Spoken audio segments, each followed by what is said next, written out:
No cabe duda que lo que aconteció el 16 de abril del año 2016 definitivamente ha puesto en movimiento el gobierno a nivel nacional, a todas las autoridades, y aún se percibe esa sensación del terremoto y las réplicas. Llegamos hasta el domicilio de la maestra Laura Mosquera, viuda de Ortiz, porque ella también es un testimonio de lo que ha sucedido con este y otros terremotos en Esmeraldas, y nos dio un valioso aporte para que nos permita reflexionar sobre esta realidad. Veamos. El historial sísmico de Esmeraldas no es nada halagador. Hace 110 años un sismo de magnitud 8.8 golpeó la ciudad de Esmeraldas y otras ciudades del litoral, y minutos más tarde generó un tsunami que arrasó numerosas poblaciones costeras de Ecuador y Colombia. Ocurrió a las 10:36 del 31 de enero de 1906, pero no es el único que registra la historia. 48 años más tarde, el día domingo 19 de enero de 1958, un sismo de 7.8 grados de magnitud en la escala de Richter destruyó el 30% de la estructura de Esmeraldas. Se produjo un tsunami con olas de hasta 5 metros de altura. Las comunicaciones eran precarias, pero se estima que murieron más de 1.500 personas. Y pudo haber sido mayor esa cifra de no mediar que al momento del evento era baja mar. Laura Mosquera, viuda de Ortiz, nacida el 10 de marzo de 1933. A sus 83 años de edad, nos recibió en su domicilio. Ella aún vive para contarnos lo que vivió ese fatídico día. Resistió a un sismo largo y fuerte. Fue tan fuerte que a mí me arrojó al suelo. Habíamos acabado de tomar el desayuno un domingo y yo los metí a mis hijos, tenía 3 hijos, Pablo, Rocío, Efrén. Efrén estaba tiernito. Los metí a jugar en un corralito mientras yo sacudía la sábana, arreglaba la casa. Yo sacudí la sábana y cuando tronó la tierra, y fue tan fuerte el sacudón que me mandó de un dormitorio al otro, porque eran 2 dormitorios, y de un dormitorio me azotó al otro. Tremendo, se cerró la puerta de la casa. Era tan fuerte el movimiento y volaban los cuadros de las paredes, se hacían pedazos. Entonces nosotros cubrimos a los niños encima de las camas con nuestro cuerpo, eran 3 niños. Las camas se cayeron al suelo, se rompieron las alcayatas y caímos al suelo. Era tremendo. Felizmente la casa era de madera, era la casa de mi abuelita. Ese día lo que se llamaba Poza de Esmeraldas se secó. No dio tiempo a nada. La tierra tembló por largos 4 meses posteriormente. Después se supo que se secó y murieron gente que estaba en canoa. Recuerda que en el sector de La Malecón y Rocafuerte, donde vivía la familia Guerrero, al momento del sismo 2 pequeños jugaban en el patio. La tierra se partió y desapareció un menor. Había una bajada por el antiguo Radio Internacional, que ahora es el conservatorio, y allí vivía una familia de apellido Guerrero. 2 niños jugaban allí frente a la casa. Se abrió la tierra y se comentó que se llevó un niño. El niño quedó enterrado, se abrió y se cerró la tierra, y que un niño desapareció. Nos confiesa que en lo que va de su vida ha soportado al menos 4 sismos, y nos relata una premonición de su abuela, Emeteria Gómez, viuda de Mosquera, quien en vida recordaba que cada 50 años Esmeraldas será afectada por temblores. Cada 50 años hay un terremoto en Esmeraldas. El mar se va y vuelve a recuperar su espacio. Y recuerdan que había un barrio de pescadores. Sí. Ahí unas casas bonitas de caña y que vendían comidita típica. Con el del 57 desapareció ese barrio. Era muy bonito, muy pintoresco. La gente le gustaba. Ahí vendían pescadito maduro, cosas típicas de aquí. Finalmente nos despidió con un mensaje. Eso, que no nos dejemos de asustar. siempre es el Señor el que determina las cosas. Uno tiene esa fe y esa confianza que Él es que determina las cosas. Para Él nada es imposible. Pero también debemos aprender a serenarnos, es decir, tener la madurez de que cuando viene un sismo, ver qué hacemos. Ahora hay bastante información sobre eso a través de la televisión, del periódico. Entonces estamos tratando de educarnos a tomar comportamientos normales, maduros, y no agravar las cosas saliendo inesperadamente o desesperadamente, que nos atropelle un carro, nos rodemos la escalera. Bueno, cuántas cosas pueden ocurrir. Entonces sería tener la conciencia de que esto va a pasar, pensar con anticipación dónde me puedo, digamos, proteger.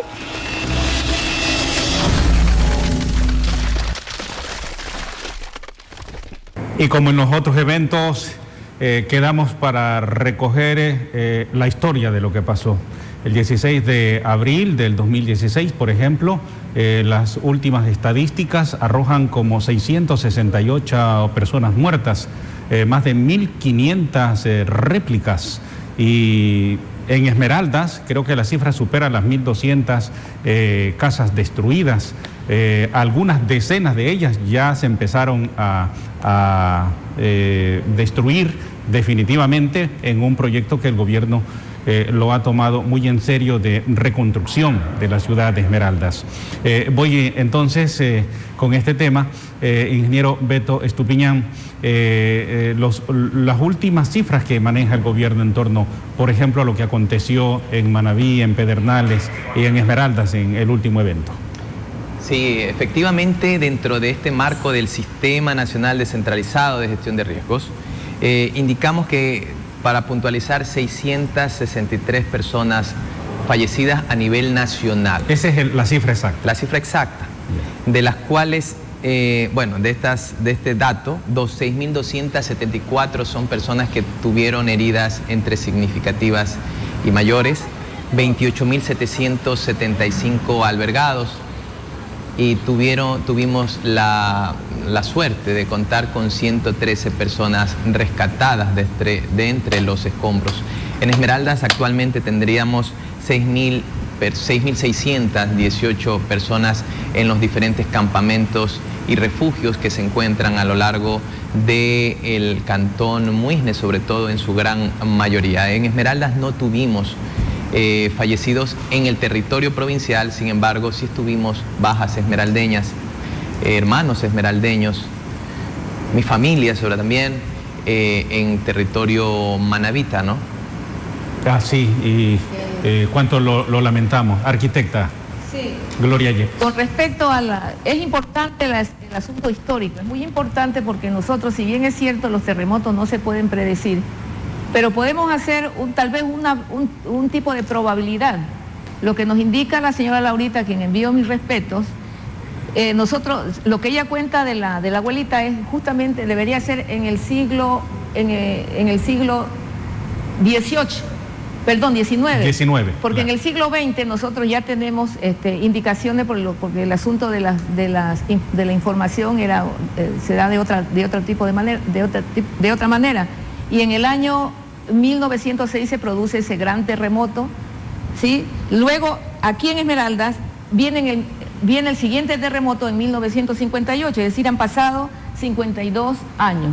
Luego tenemos el terremoto, el movimiento sísmico del 76, han pasado 18 años, y luego el del 79 pasan 3 años. Y ahora el siguiente, 37 años. Si nosotros hacemos un recuento histórico, vemos que no existe exactamente una situación cíclica para determinar que cada 30, que cada 40 va a haber un terremoto. Mire que hay un espacio entre el 76 y el 79 de 3 años, pero sí nos da la pauta para tomar ciertas actitudes para tratar de reducir la vulnerabilidad. Exacto. Porque somos vulnerables. Y a eso me iba a referir. Sí, y yo diría tres cosas fundamentales. Ya. Primero, ya empezar a trabajar en las técnicas sismo resistentes. Chile está en primer lugar de eso, porque ha sido devastado Chile con unos terremotos los más fuertes de la historia. Y ellos sí tienen técnicas de construcción sismo resistentes que les permite que en un sismo de magnitud que supera los 7, el número 7, puedan los edificios mantenerse en pie. El segundo punto sería la capacitación de las personas. Es muy importante que las personas se capaciten. Y como tercer lugar es el ordenamiento territorial. Tenemos que ordenar nuestro territorio para que las personas no se ubiquen en zonas de riesgo. Y al respecto quiero comentarles que en este año, en el mes de octubre, se va a realizar en Quito el Hábitat número 3, que es la reunión de las Naciones Unidas para trabajar justamente sobre ordenamiento territorial. El primero fue en 1976, luego en 1996 y ahora en el 2016. Sin embargo, de lo que yo sé, ninguna de los gobiernos seccionales está interesado, porque está en este momento a nivel nacional reuniéndose municipios, prefecturas, para tratar de presentar una ponencia en este evento, que van a venir de todas partes del mundo, inclusive presidentes, y ahí se va a tocar el tema del terremoto del 16 de abril. En este contexto, ingeniero Beto Estupiñán, la Secretaría de Riesgo, ¿qué sectores son más vulnerables en la ciudad de Esmeraldas? Bueno, dependen de de qué tipo de escenarios o de eventos estemos hablando. Ecuador per se, y sobre todo Esmeraldas, Manabí, están en una zona de muy alta vulnerabilidad sísmica, ¿no? Por lo tanto... Diríamos que todo el territorio es... Digamos, tenemos muy alta vulnerabilidad ante este tema, un alto riesgo de colapsos de estructuras. Por lo tanto, ahí ya, claro, se aumenta el grado de riesgo dependiendo el tipo de suelo en el cual se vaya a asentar. No es lo mismo estar en un suelo rocoso que en un suelo pantanoso. Entonces, seguramente en el de pantanoso vamos a tener algún grado de afectación, y también mi vivienda, dependiendo del estado de ella, tenga mayor grado de afectación. Pero quiero adicionar algo al tema para poder continuar con este tema de la ponencia de nuestra compañera y muy recordada Laurita Mosquera, quien también es mi familiar. Y si plantean solo unos minutos a la presentación que tengo acá, donde máxima se han generado a lo largo de la historia, para continuar de que no existe un grado cíclico, como dice la arquitecta, de cada 50 años la generación de tsunamis. Tenemos aquí en Esmeraldas, la zona mayor. En 1906, un sismo de 8.8 en el sector de Punta Galera, frente a las costas. Ese sismo es el que genera el tsunami que ustedes hacen relación de pérdidas entre 1.000 y 1.500 personas. Sí. El de 1958, frente a las costas de Esmeraldas, el que está de amarillo, que tiene uno de 7.5. Han pasado alrededor de 52 años. ¿Sí? Pero el de 1976 y del 79 posteriormente, un sismo en la falla de Ancón, el que está de naranja, de 7.7 grados. Allí se hablan de tsunamis, de un tsunami muy leve, o sea, porque son perturbaciones de olas. Pero indudablemente desde el 79 hacia acá también se han generado sismos de magnitud entre 6 y 7. Por lo tanto, ha existido liberación de energía durante este tiempo. Pero también hay que recordar que esta velocidad genera a su haber, lógicamente, también otra vez esta acumulación de energía. Por lo tanto, se han generado mapas de riesgo de inundación. Al término de lo que hace relación en el reportaje de cuáles son los sectores en donde han existido tsunamis, cuáles son este grado de inundación, es donde se hace este mapa, esta carta de inundación, que llega desde Las Palmas en la zona norte, donde estamos viendo, pasando por el sector del puerto. Ese es el grado de riesgo de inundación. Ojo, es el grado de riesgo. El riesgo es probabilidad de ocurrencia. No significa que esto va a suceder. Esto tenemos que tenerlo claro con ciudadanos y esmeraldeños.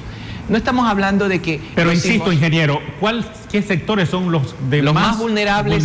Ante el caso de sismos, prácticamente tenemos que tener claro de que somos todos los esmeraldeños. Todos los esmeraldeños. De esto no estamos. Ahora, en el caso de un tsunami, hay un grado de modelamiento por el tema de la inundación del tsunami. Y por lo tanto se generan estos sitios de inundación que ahora vemos con con color azul, porque estamos en la desembocadura del río Esmeraldas, pero también están escritos en blanco cuáles son los puntos de encuentro o los puntos, las rutas seguras, las rutas de evacuación. Entonces, en este caso, estamos hablando de la calle 14 de Marzo, San Pedro y San Pablo, la Catedral Cristo Rey, la Escuela Juan Montalvo, el Colegio Eloy Alfaro, la Escuela 10 de Agosto, el Estadio Folke Anderson, el Colegio Luis Vargas Torres, el Colegio La Inmaculada, el sector del Cabezón y la Policía Nacional. Y hay una señalización en este caso de las rutas de evacuación que indudablemente es un trabajo que tiene que ser actualizado por el gobierno local, en el caso de Esmeraldas, que es el que tiene en este caso este plan de contingencia y tiene protocolos. Es por eso que en el día de 16 de abril no se encendieron las alarmas, las 2 sirenas que tenemos en Esmeraldas, pero es porque recibe el Centro de Alerta de Tsunamis del Pacífico, le genera una información a la Capitanía de Puerto o al INOCAR y a la Secretaría de Gestión de Riesgo a su vez, y la Secretaría de Riesgos pasa a los COEs provinciales y cantonales.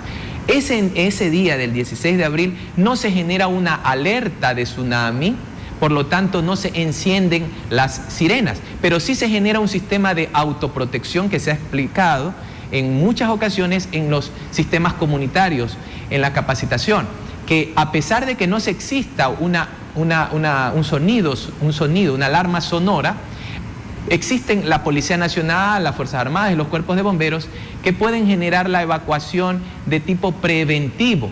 Es decir, ya la gente está alarmada y decide ir a estos sitios que ya hemos identificado en estas diapositivas. Y ese es un programa que lo dedicaremos precisamente a cuánto está preparada la población.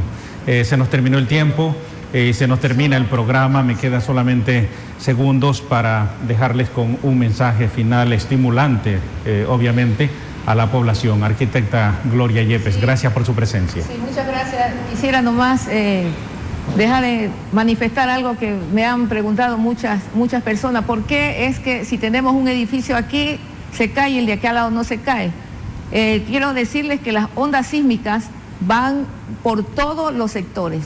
Y a eso hago referencia de un taxista que me dijo cuando estaba en una parte alta de la ciudad y veía en el 16 de abril cómo la tierra se movía en forma de ola. Esas son las ondas sísmicas. Pero ¿por qué se cae un edificio y el otro no? Es el tipo constructivo. Yo quisiera que el próximo programa lo enfoquen hacia ese tema, para darle a las personas ciertas indicaciones, profesionales de la construcción le dé ciertas indicaciones de cómo deben hacer sus construcciones. Y otra inquietud, que muchas personas dicen, ¿por qué en mi país no pasa esto y acá sí pasa esto?